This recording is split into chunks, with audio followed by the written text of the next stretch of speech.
2025년도 새해가 시작되고 두 번째 주일입니다. 모쪼록 2025년도 새해에 우리 신흥의 성도들 가운데 하나님의 은혜와 평강이 날마다 함께 하시기를 바랍니다. 새해가 시작되면 이렇게 덕담도 나누고 인사도 나누고, 보통 새해를 맞는 마음은 기대, 설렘 이런 것들이 새해를 맞는 일반적인 마음일 것 같습니다. 그런데 지금 우리가 서 있는 상황을 잘 생각해 보면 기대보다는 우려가 큰 게 사실인 것 같습니다. 우리가 지금 직접 처하고 있는 정치적인 혼란도 굉장히 어렵고요. 세계적인 경제의 흐름도 생각해 보면 참 답답하다 싶을 정도로 모든 게 다 불확실성의 연속이 우리가 처한 상황이 아닐까 생각이 듭니다. 한반도를 중심으로 한 안보의 변화도 만만치 않습니다. 또 우리 개개인이 새해를 시작하면서 가지고 있는 여러 가지 당면한 무슨 숙제라도 된 것인 것만 같은 우리의 처한 여러 가지 기도의 제목들도 답답한 건 사실입니다. 그렇다면 이러한 현실 속에서 우리는 어떻게 우리 하나님께서 우리에게 허락하여 주신 2025년도라는 새해를 복된 새해로, 승리하는 새해로 그렇게 일구어 갈 수 있겠습니까? 어떻게 하면 될까요? 이것은 냉철한 진단이 있어야 되고 그거에 맞는 바른 처방이 있어야 될 것입니다. 마치 교통사고 환자가 있는데 피를 철철 흘리는 환자가 응급실에 갔습니다. 그런데 응급실에서 얼굴에 피가 묻었다고 피를 깨끗이 닦아줘 놓고 이제 다 깨끗해졌으니까 나았습니다, 이렇게 말하면 말도 안 되는 소리 아닙니까? 엑스레이도 찍어보고 필요하면 CT나 MRI도 찍고 어디 뼈가 이상이 있는 데는 없는가 살펴보고, 증상이 나타나면 혈액 검사도 하고 어디에 염증이 있는지 어떤 질환이 있는지 다 살펴보지 않습니까? 그리고 나서 진단하고 처방하고 치료하고 이렇게 하는 게 당연합니다. 이건 우리가 가진 개인의 문제든 가정의 문제든 국가의 문제든 다 마찬가지일 것 같습니다. 정확한 진단이 필요합니다. 그런데 이 진단을 할 때는 벌써 벌어진 어떤 왜곡된 상황을 놓고 진단을 해서는 안 됩니다. 가장 변하지 않았던 본질, 가장 처음에 부름을 받았던 그 이슈, 여기에서부터 출발해야 됩니다. 그게 기본으로 돌아가는 것입니다. 해결의 실마리와 발전을 위한 가능성을 우리는 가장 처음 기본에서 찾아야 됩니다. 이 기본으로 돌아가라 라는 이 말이 라틴어로 아드 폰테스라는 말인데, 이 말을 처음으로 주창한 사람이 중세 유럽의 암울한 상황 가운데 이분도 사제셨는데 에라스무스라는 사람의 주창이었습니다. 기본으로 돌아가야 된다. 기본으로 돌아가는 운동, 근본으로 돌아가는 운동, 이 운동 때문에 중세 유럽은 르네상스가 시작되어지고 종교개혁이 시작되어졌으며 근대의 모든 문명이 출발되어지는 그런 중요한 전환점을 맞게 됩니다. 종교개혁도 역시 마찬가지였습니다. 가장 기본으로 돌아가야 된다. 이것은 기본으로 돌아가야 되는 말씀으로 돌아가는 것입니다. 이 말씀의 주인공이 누구시냐? 바로 우리 하나님이 되십니다. 그래서 기본으로 돌아간다는 것은 곧 우리가 하나님께로 돌아가는 것을 말합니다. 오늘 본문에도 보면 오라 우리가 여호와께로 돌아가자, 하나님께로 돌아가자는 외침, 바로 그것 말입니다. 하지만 이 이야기를 들었던 이스라엘은 결국 멸망하고 말았습니다. 그러면 왜 멸망했겠습니까? 가장 처음으로 이스라엘은 하나님을 배반한 그 교만과 범죄와 타락으로 멸망하고 맙니다. 오늘 말씀이 기록되어진 이 배경은 주전 8세기 상황을 전제하고 있습니다. 당시 이스라엘은 남과 북이 분단되어 있을 때입니다. 남쪽에 있는 나라의 이름은 유다라는 명칭을 썼고 북쪽은 이스라엘이라는 명칭을 씁니다. 그런데 이 두 나라 가운데 그나마 형편이 나은 것은 남쪽에 있는 나라였습니다. 왜냐하면 남유다에는 예루살렘이 있었습니다. 그리고 예루살렘 안에는 예루살렘 성전이 있었고 이 성전을 관리하는 제사장들이 예루살렘 성전 안에 있었습니다. 물론 제사장이 남쪽에만 있었던 것은 아닙니다. 각 지역의 로컬마다 실은 특별한 제사장들이 있었음에도 불구하고 성전이 남쪽에 있었다라는 것은 그들의 영적인 흐름 가운데 굉장히 유의미했습니다. 하지만 북쪽은 달랐습니다. 모든 것들이 다 불안합니다. 불안한 정권의 연속입니다. 왕가의 정통성을 잊지 못하다 보니까 수많은 쿠데타가 연속으로 벌어집니다. 어떤 왕은 일주일 만에 왕위에서 쫓겨나는 경우도 생길 정도였으니 얼마나 불안했겠습니까? 그러다 보니까 잡은 정권은 다른 정권을 쟁탈하거나 유지하기 위해서 작정하고 우상을 숭배하는데 모든 것들을 이렇게 만들어버리는 그런 상황도 되더라는 것입니다.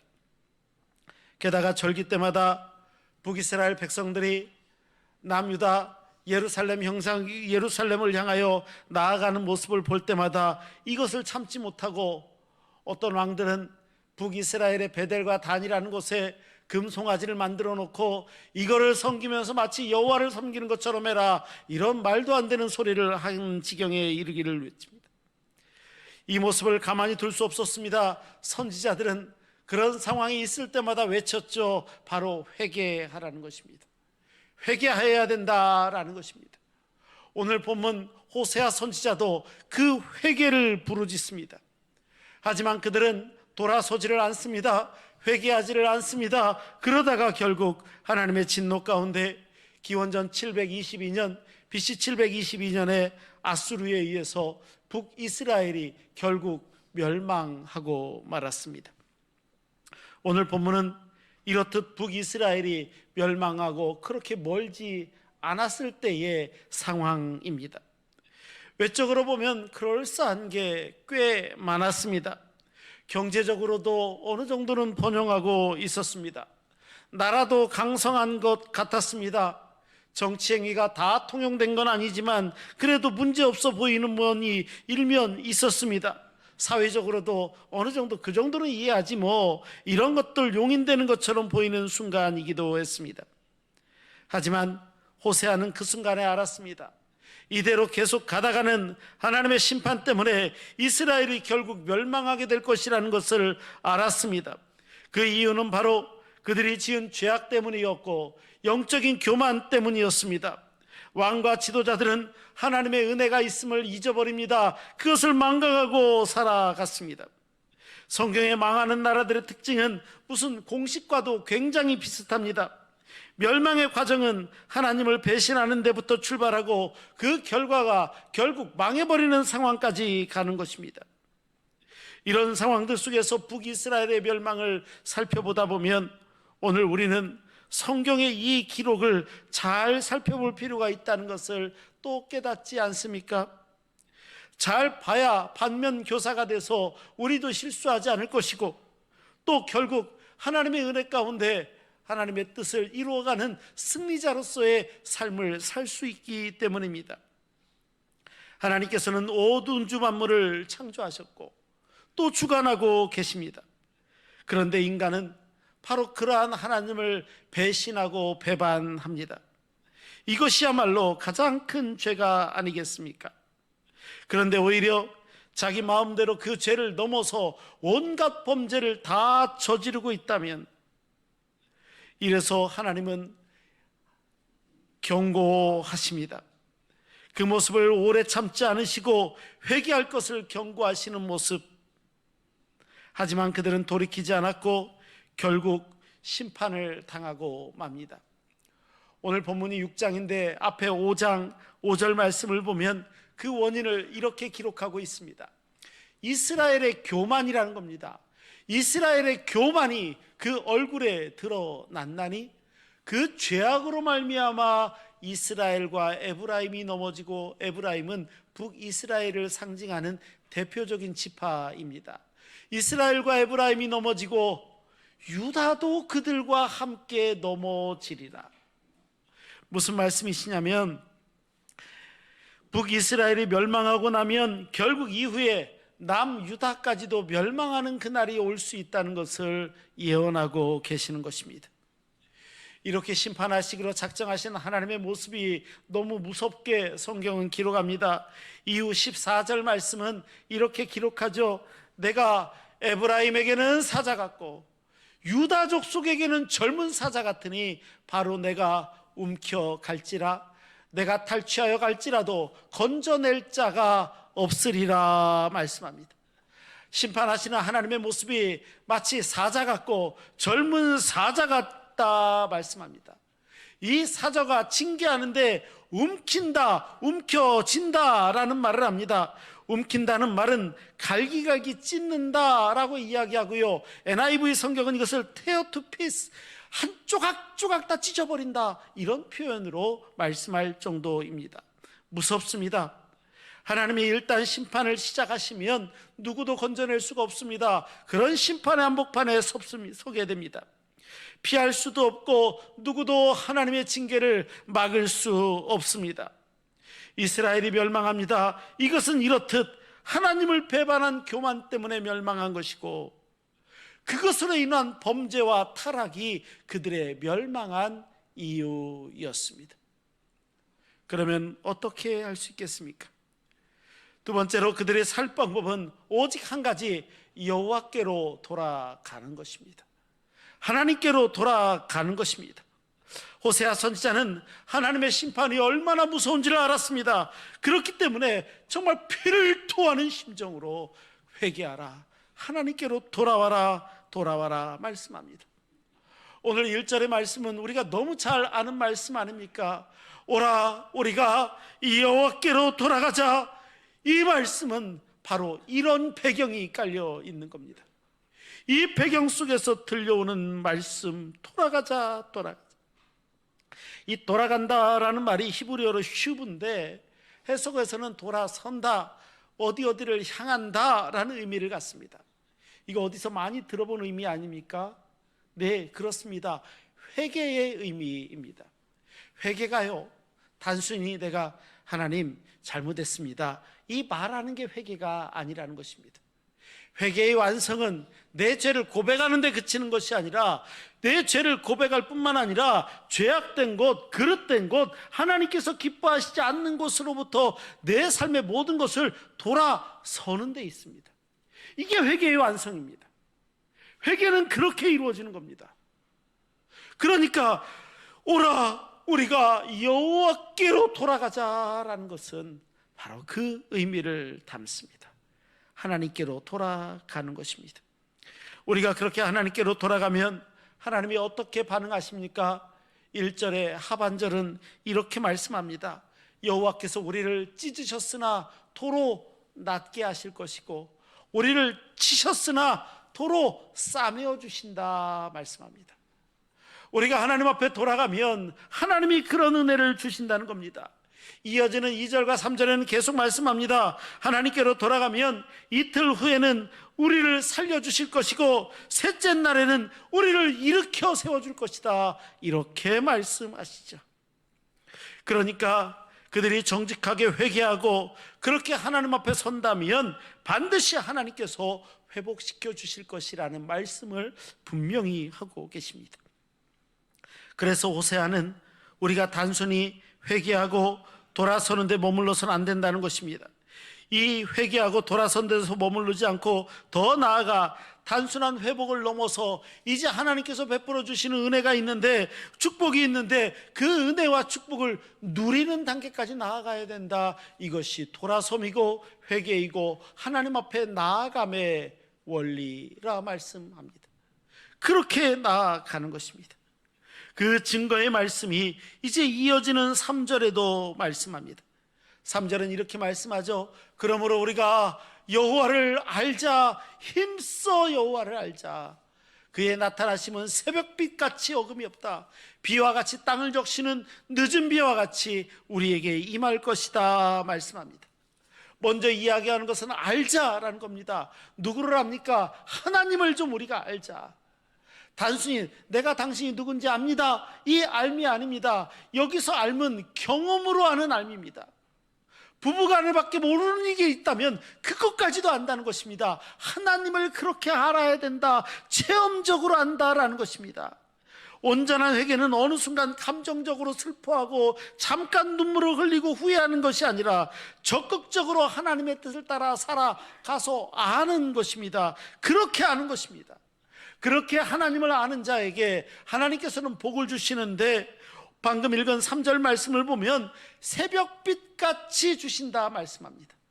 새벽빛이 뭡니까? 새벽빛은 새벽의 저 동쪽 하늘에서 떠오르는 새벽의 해를 가리키는 게 새벽빛같이입니다. 그런데 우리가 어느 순간이든 아침에든 해를 늘 볼 수 있지 못할 때도 있는 것 압니다. 어느 순간 먹구름이 끼어 있다든지 구름이 잔뜩 있다든지 분명히 해가 뜬 것 같은데 해가 보이지 않을 때도 있지요. 하지만 잘 생각해 보면 우리는 다 알고 있습니다. 비록 먹구름에 가렸어도, 무엇인가 가리고 있는 게 있어도 틀림없이 그 자리에 해가 뜬다는 것입니다.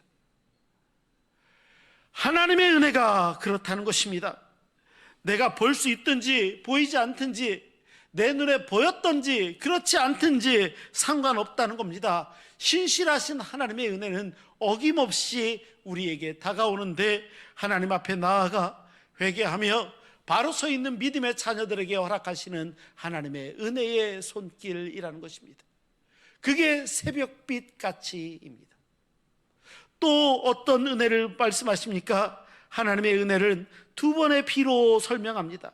이른 비와 늦은 비로 설명되어지는 이 비는 이스라엘 백성들이 짓는 농사를 이해하셔야 됩니다.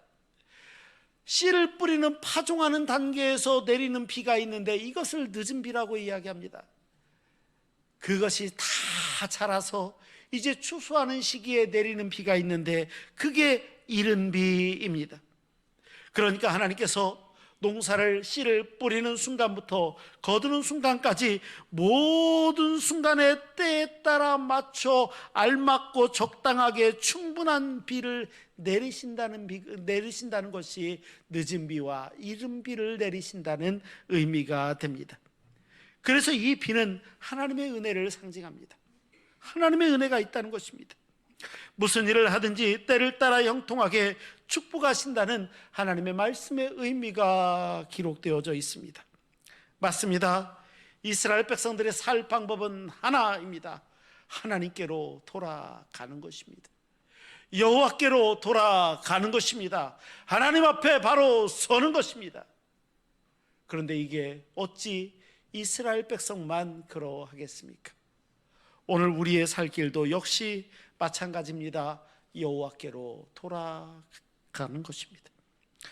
우리 개인이, 우리의 가정이, 이 나라와 민족이 살기를 원하십니까? 그러면 하나님 앞에 나아가야 됩니다.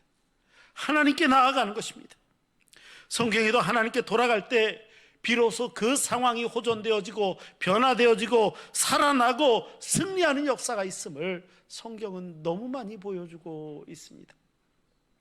예를 들어볼까요? 우리가 너무 잘 알고 있는 누가복음 15장의 비유는 어떻습니까? 그 비유는 집 나간 둘째 아들을 기다리는 아버지의 비유, 쉽게는 탕자의 비유, 이렇게 불리우는 그 주님의 비유입니다. 이 아버지에게는 두 아들이 있었습니다. 그런데 두 번째 아들을 일반적으로 탕자, 이렇게 비유합니다.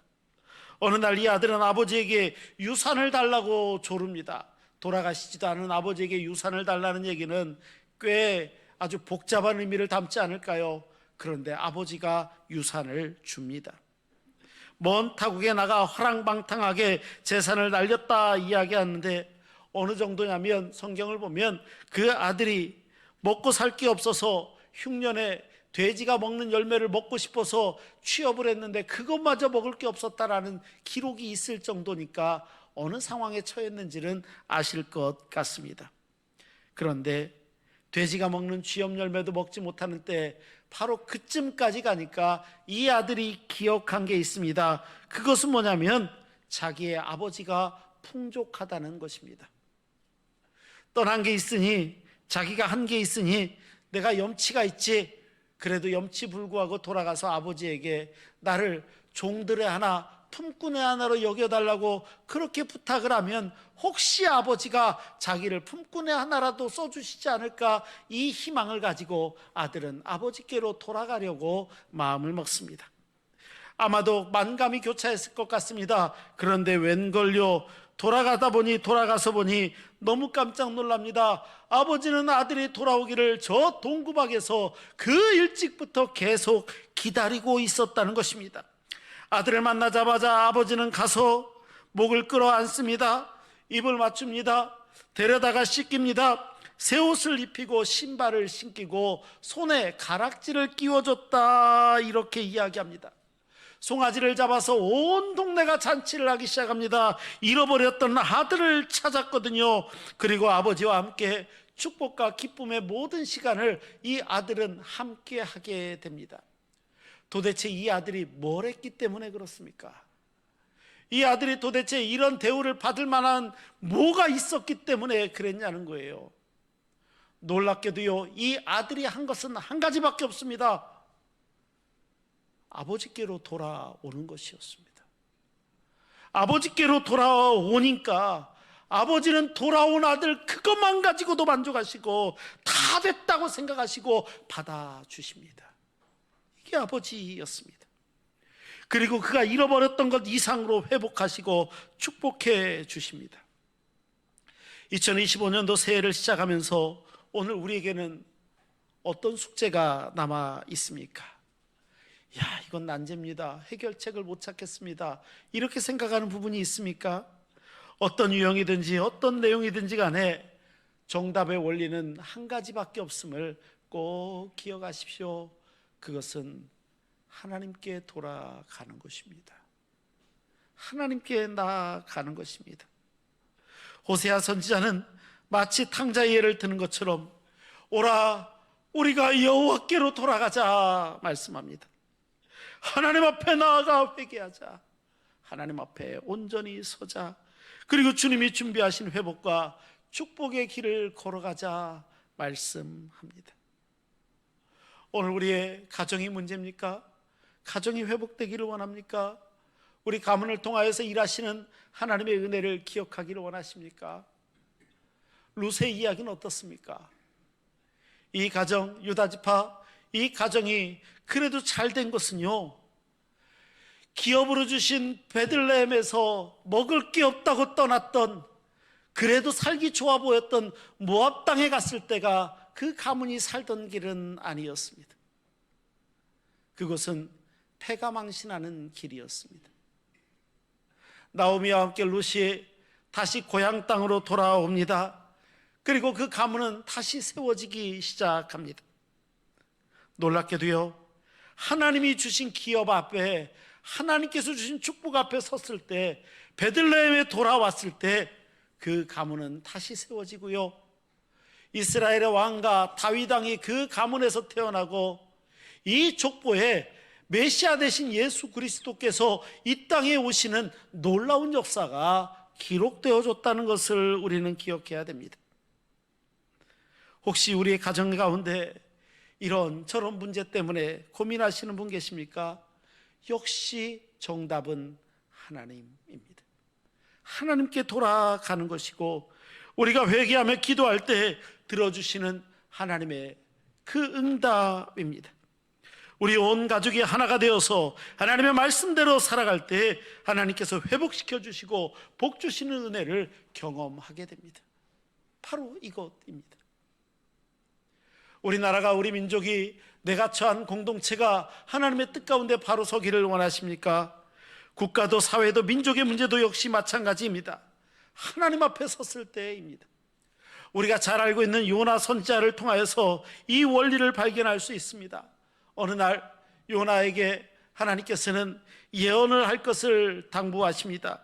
예언의 대상은 니느웨였는데 니느웨는 이스라엘 민족과 척지고 그런 척진 게 없습니다. 여기가 멸망한다니 요나가 옳다구나 하지 않았겠습니까? 그래 좀 한번 멸망 좀 했으면 좋겠다. 그래서 피하고 도망가지만 잘 아시는 것처럼 우여곡절 끝에 니느웨에 가서 하나님의 심판을 선포하게 됩니다. 회개하지 않으면 40일 뒤에 이 도성이 멸망할 것이라는 그 선포, 놀랍게도요 3일 길을 가야 되는데 하루길 만에 기적이 나타나기 시작합니다. 왕부터 평민까지 모든 백성들이 회개하자 하나님께서는 좌우를 분변치 못하는 자, 어린아이들이 그렇잖아요. 오른손 왼손 잘 모르는 아이들이 12만 명이나 되는 그 니느웨 성을 구원하십니다. 그리고 요나에게 이야기하죠. 내가 이 많은 사람들이 구원받기를 왜 기뻐하지 않았겠느냐 말씀하시는 하나님의 마음. 그렇게 나라가 살아납니다. 우리는 나라와 민족의 어려움 가운데서 하나님께서 계심을 결코 잊어서는 안 됩니다.